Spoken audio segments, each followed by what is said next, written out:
I trudge glumly through the wintry landscape. Up ahead I can see Nakanoshima, where the Ueno Benten shrine has been constructed. The road leading up to it is lined with bare trees. A flock of crows is perched atop ancient telegraph poles, cawing.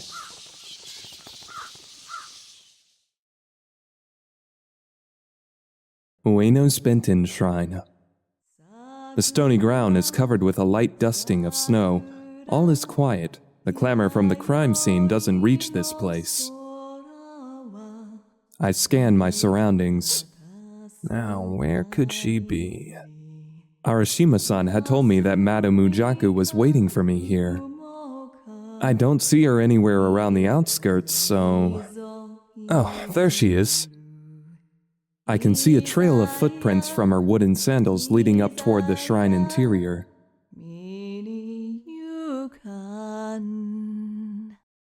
Sir, so you came. Hey there, madam. Apparently, she was really shaken up earlier. I don't know what to tell you about Otoha. Yeah, I know. She says that absent-mindedly, then narrows her eyes. Thank goodness. I suppose she's calmed down for the most part. Don't be ridiculous! Why did something like this happen to my Otoha? Why the hell are you cops letting such a twisted bastard roam around and do as he pleases? How many more people must die before you take your job seriously? The madam was so furious she was on the verge of striking Arashima-san. She refused to leave Otoha in that wretched state and wanted to bring her back to the Yukishiro. Sir, is there something on my face? The area around her eyes is faintly red and painfully swollen. No, madam. I can't bear to look at her any longer, so I turn my eyes away. Why don't we head back? I know it's painful, but they won't be able to return Otoha's body to us until they perform an autopsy. Madame Ujaku doesn't budge. She just stares ahead with empty eyes. Sir, I have a favor to ask. A favor? The moment I laid eyes on Otoha's body, I knew something like this was coming. She continues on, murmuring softly. Could you avenge her death? Those are the words I was half expecting to hear. Madame Ujaku considers the girls of the Yukishiro her own daughters. It's the wish of a mother whose child was brutally slain. It's something that didn't even need to be said. It's painfully obvious, even to me. You know, she was originally the wife of a soldier from Yushima. The madam continues, muttering. They were married when she was still a student. The couple lived happily, free from any want. That is, until the war came. Her husband left to fight on the mainland, and he didn't write back a single time. I'm sure she was lonely as hell. She made a mistake with another young man. Her husband's family found out, and a divorce was filed. She was cut off by her own parents for being such a shameless daughter. And all that remained for her was the typical path to ruin, a life spent crawling through the mud from one man to another. When she came to my place a year ago, she was a destitute alcoholic. Her body was worn out. She had even done drugs. That idiot. She looked absolutely horrific. The madam continues on, her eyes shining full of love. Even though she looked awful, even though she was an idiot at times, she was still the madam's precious little girl. But isn't this just too cruel, sir? If she'd lived on, she would have found happiness in the future. So why did something like this have to... She's at a loss for words. Madam. I can't count on the police and their investigation. We'll catch that bastard ourselves and make him pay for his sins. She asks me once again in a voice that chills me to the core. You'll help me, right? Right now, I'm just an ordinary civilian. I could have used that excuse to refuse her. Hell, that's totally something I'd say. But it's too late for that. I can't turn a blind eye now. The killers made things personal. Don't you worry, madam. My voice trembles as I say those words. Otoha and the madam aren't just some strangers. I can't play it off like I usually do. I'll find him, and I'll make him pay. And that's the moment I first became involved in this case. The moment I set foot deep into this mad, twisted purgatory of the soul.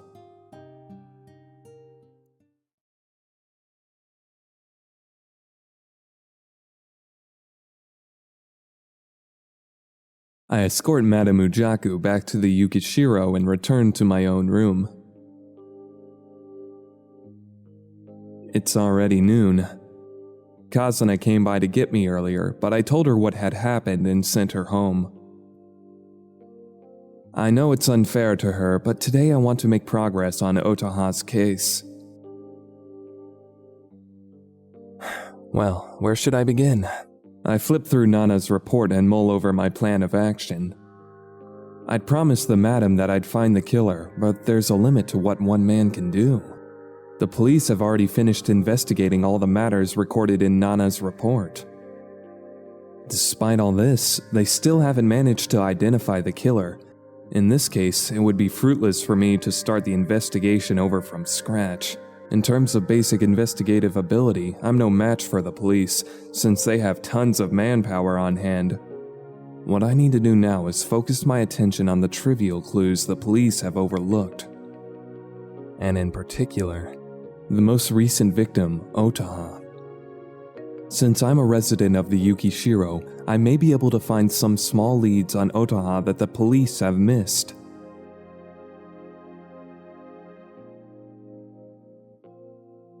Indiscriminate killings, that makes things difficult. In this case, the killer can't really be determined using a motive like a grudge or a crime of passion. None of the victims in this series of bizarre murders are related in any way. The same holds true in Otoha's case. Perhaps I should start by tracking down Otoha's recent activity. What was the deciding factor that made the killer focus on Otoha? If these murders were truly indiscriminate in nature, then where did the killer first lay eyes on Otoha? There should be a lead there. Is there something in Otoha's recent activity? Something that piques my curiosity? I need to look closely at all the activities she engaged in. That's right. Otoha disappeared from the Yukishiro yesterday morning. Where was she and what was she doing up until the time she was discovered in Ueno Park? At what moment did the killer come into contact with Otoha? Let's start by breaking things down from that direction.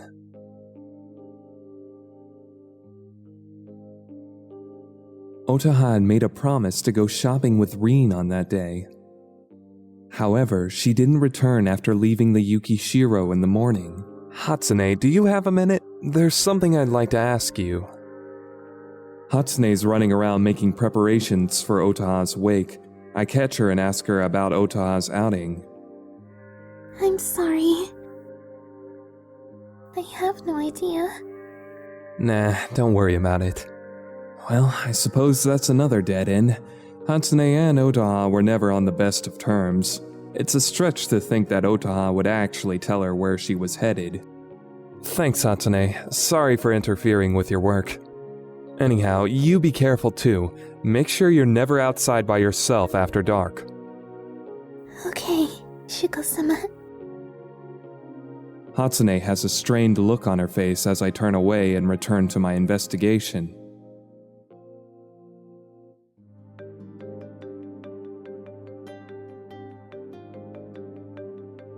I walk through downtown Ueno, searching for Toji.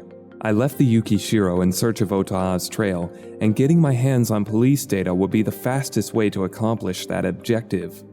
It's information that investigators have run themselves ragged collecting.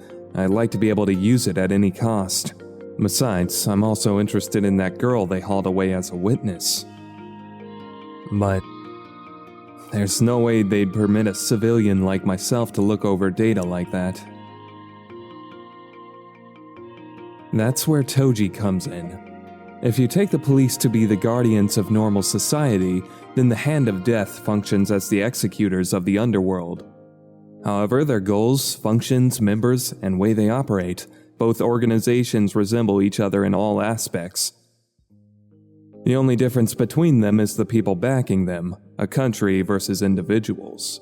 They have a cozy relationship with each other and they show a strong sense of unity in order to protect their common interests. There's a side that protects the law and a side that breaks it. On the surface, they appear at odds. But you could say they have a peaceful joint venture going on.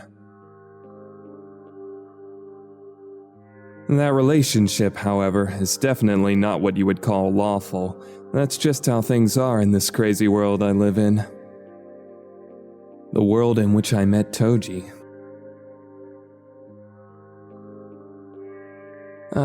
Milk Hall, eh? I asked for Toji's whereabouts at a hangout spot for the lower-ranking thugs in the Hand of Death. It appears that my friend A Few Words is having a late lunch at the cafe. Thanks, man. I give him my thanks and leave.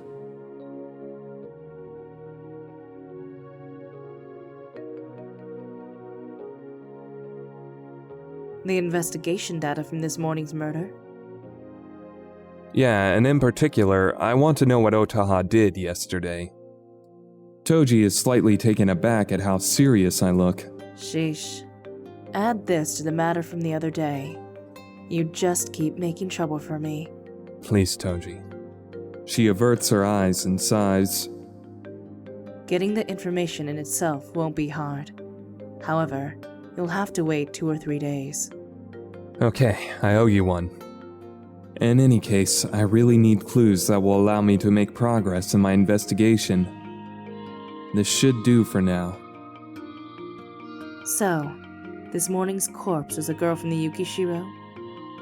Toji narrows her eyes. She stares me down with those bottomless red pupils. Shugo, don't be too hasty. Her tone carries a hint of anxiety. When shit starts to hit the fan, don't hesitate to ask someone for help. It doesn't matter who.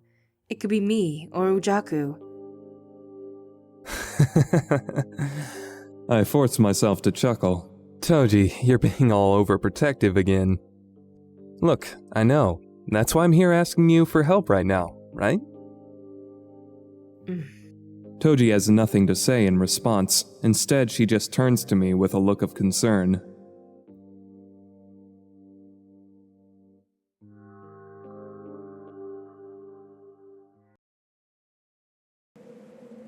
The snow starts to come down after it gets dark.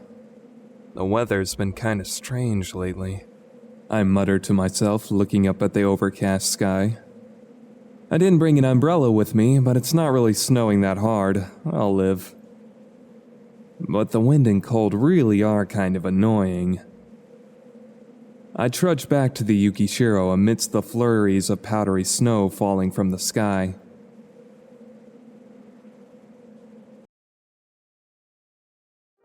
Down the hallway, I can hear voice chanting sutras from Otoha's room. Since the Yukishiro is closed for business today, there are no voices belonging to drunken patrons. There are only the subdued whispers of the girls. I lower my eyes and pass in front of the room. Otoha's wake has begun. Madame Ujaku must have negotiated something with the police, as Otoha's body was returned to the Yukishiro with surprisingly little hassle. That being said, the body's still tragically missing its limbs and head. The girls are sitting in front of the altar with their heads bowed. The fragrance of incense and floral wreaths drifts out. Mixed in with the monks chanting are the faint sounds of sobbing. Even Hatsune's eyes are red from crying, despite how harshly she was treated by Otoha. A wave of depression overwhelms me. Even though we weren't close, the feeling of losing someone you know is truly unbearable. I can't take any more of this.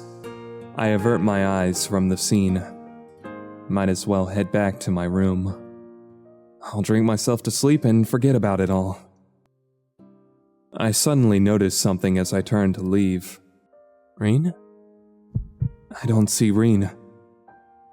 They were pretty close friends, so why is she not at Otoha's wake?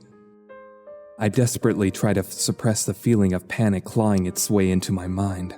I quietly try asking the head chef as he's sitting nearby the entrance. Rin-chan? I think she was called over to a brothel in Fukagawa. Are you serious? On a day like this? Yeah, Ujaku-san tried to stop her from going as well, but she told us that working would help distract her, and then off she went. Someone's going to pick her up, right? If not, I'm heading over to Fukagawa right now. Nah, Rin-chan said she's staying the night over there. That gave Ujaku-san some peace of mind, so she sent her on the way. I see. I guess she won't be in any danger then. Speaking of being worried, Koyuki-chan and Seri-chan haven't come back. Where on earth did they run off to?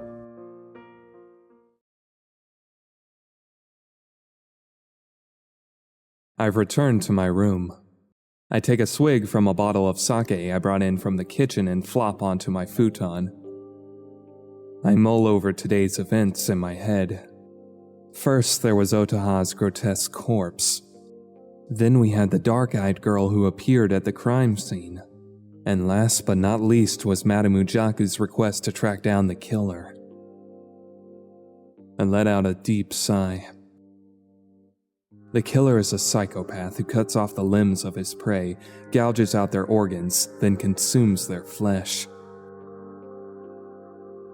I might have to put the search for Yura on the back burner until my business with the murderer is finished. He's been evading the police for nearly a month now. If I take a half-assed approach to this, there's no way I'll catch him. I have no choice but to give this investigation my full attention. Or perhaps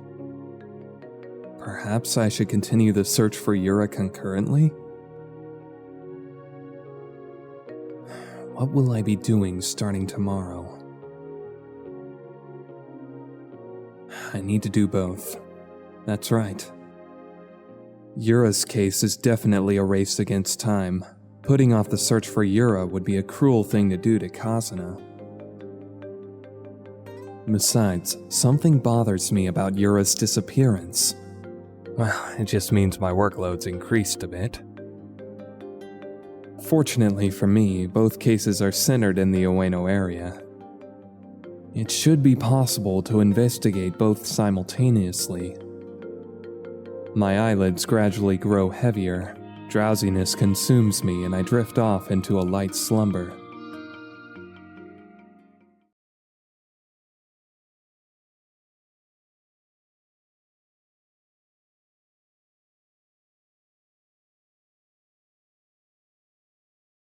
Hello? Shake, shake. Wakey, wakey, Shu-san. Shake, shake. Are you not gonna get up? Fine, I get it. If that's how you wanna play, I've got some ideas of my own. Russell. Excuse me. Russell. There's a strange sensation on my lower body. Ooh, woohoo! At least this part of you is up and ready to go. Grope. Good morning! Grope. Grope. Ah!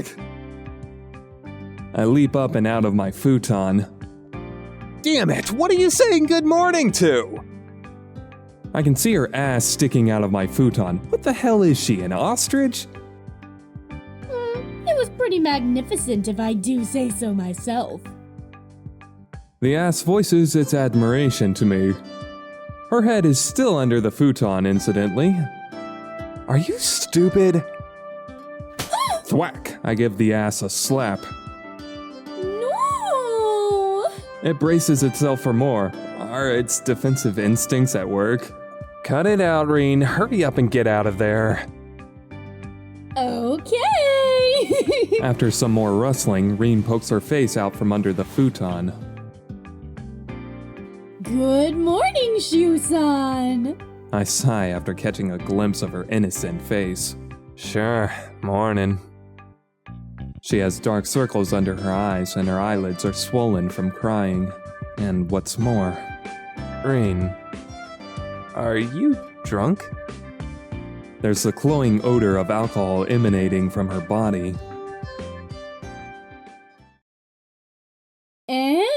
I wasn't drinking. Anyway, there's somewhere I'd like you to go with me. Okay, of course it's okay. Righto, let's go! And that's how I ended up being forced out of the Yukishiro by Reen. The sky above Ueno is overcast like usual. Phew! Pretty chilly today, too. Reen tugs on my sleeve as she trots off at a brisk pace. Hey, Reen, where the heck are we going? Apparently, she came to attack me in my room right after she returned from Fukagawa. Her rumpled, loose clothing is kind of sexy, I have to admit. Oh man, last night was wild as hell. We were partying and drinking until the sun came up. So you really were drinking. Eh? Did you say something, Shu-san? No, nothing of the sort. Did you say your farewells to Otoha? Tomorrow's the funeral, you know. The monk had told us that today wasn't a good day for funerals, so Otoha's ceremony was postponed until tomorrow. Oh. Right, yeah. Ah, shit, bad move. Reen's expression stiffens. Was that too insensitive of me? Reen was acting so normally that I didn't even realize I goofed. Wait, Reen. I rushed to apologize. There's no way Reen wouldn't have known about the funeral. She and Otoha were such good friends. She's even doing her best to keep her spirits up despite all the emotions that must be raging inside her. I'm an idiot for not realizing at least that much. How should I say this? It's okay, Shu-san. I understand. Reen speaks softly, her face blank, her eyes downcast. And then... So, shall we go? My left hand's enveloped by something cold. Huh? Reen's holding my hand. With a beseeching smile on her face, Reen waits for me to speak. Okay, let's go. I gently squeeze her cold hand in return.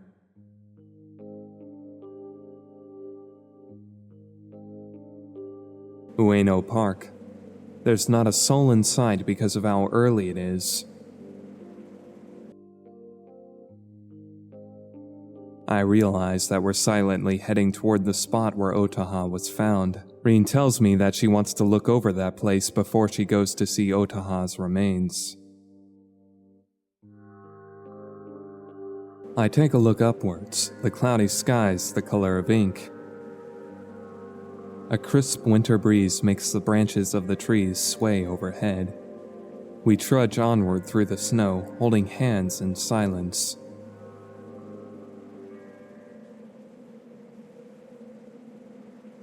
I suddenly come to a halt. I feel like there's someone staring at me. I take a careful look around, but there is no one else in the park. Huh? Something wrong, Shu-san? Nah, sorry, it's nothing. Was it just my mind playing tricks on me? I'm fairly certain I felt a scrutinizing glance directed right at me. Let's get going. I take Reen's hand and start walking. And then we finally arrive. This is where Otoha was found. We stand in front of the rope barrier that encloses the crime scene. The faint blood stains left on the ground yesterday are no longer there. I see. Reen pulls out a small bouquet of flowers from her pocket and lays it on top of the snow. She closes her eyes and brings her hands together in prayer. I do likewise.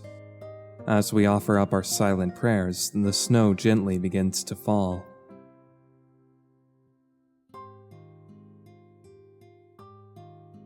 It still hasn't sunk in yet. Yeah. I share the feeling. I still can't believe that Otoha, a girl I used to see every day, is now gone forever. But life goes on. Our daily lives won't change. Otoha-san.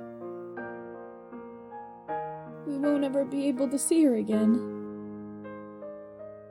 Yeah. That's probably the only thing that will change for us. You'll never be able to see the dead again. You won't be able to talk with them, laugh with them, or fight with them ever again. Time has stopped for Otoha.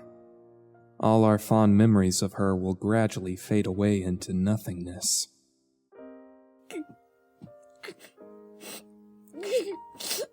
Reen begins crying softly, trying to stifle her sobs. Reen.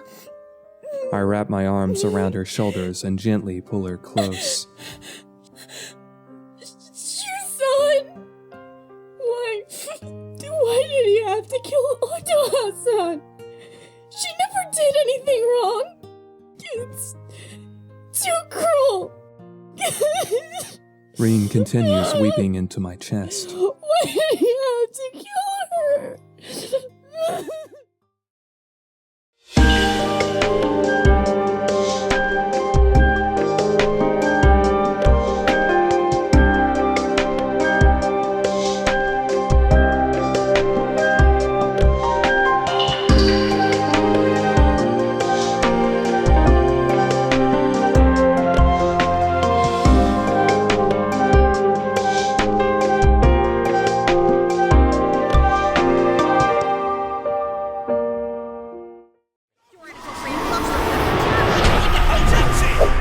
Let's Start Project.